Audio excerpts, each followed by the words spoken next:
മുളക് പൊടി. പക്ഷേ ഈ ആതിര കോപ്പിക്കട കൊടുക്കുന്നില്ല. എന്ത് ചെയ്യണം? നമ്മൾ എന്ത് ചെയ്യണം? ഇത് എന്താണല്ലോ ജോലിക്ക് പോകാൻ വരുന്ന Joel Irish. Say hi. By.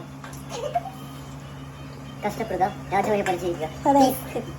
Okay, നമ്മൾ മസാലാസ് ഇടാൻ പോവുകയാണ്. നമ്മളുടെ ആദ്യത്തെ മസാല മുളക് പൊടി.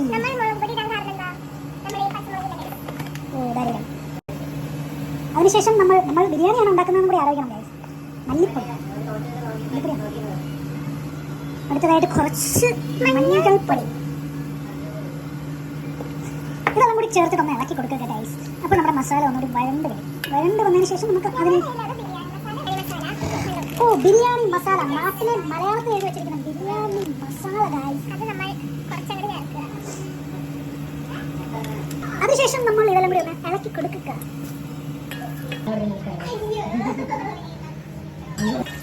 നമ്മൾ കുറച്ച് ബസ്മതി റൈസ് ആണ് എടുത്തത്. അതായത് ചൂടുവെള്ളത്തിനകത്ത് ഇട്ട് വെച്ച് കുറച്ച് നേരം സോക്ക് ചെയ്ത് വെച്ചു.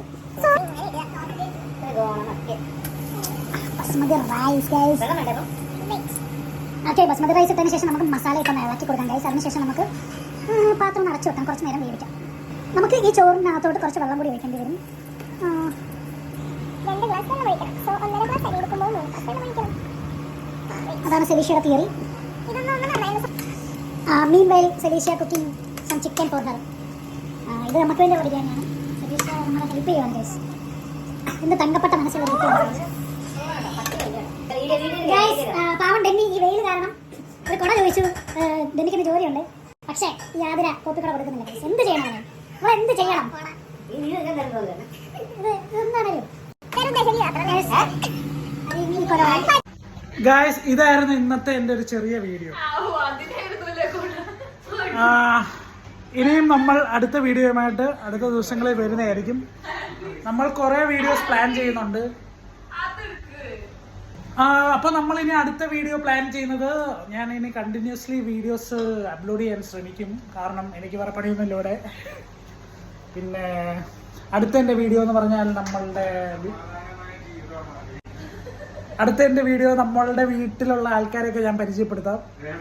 ഒരു 7 പേരുണ്ട്.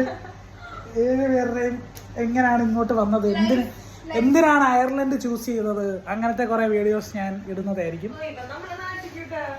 അപ്പോൾ സ്റ്റേ ട്യൂൺ ഗൈസ്.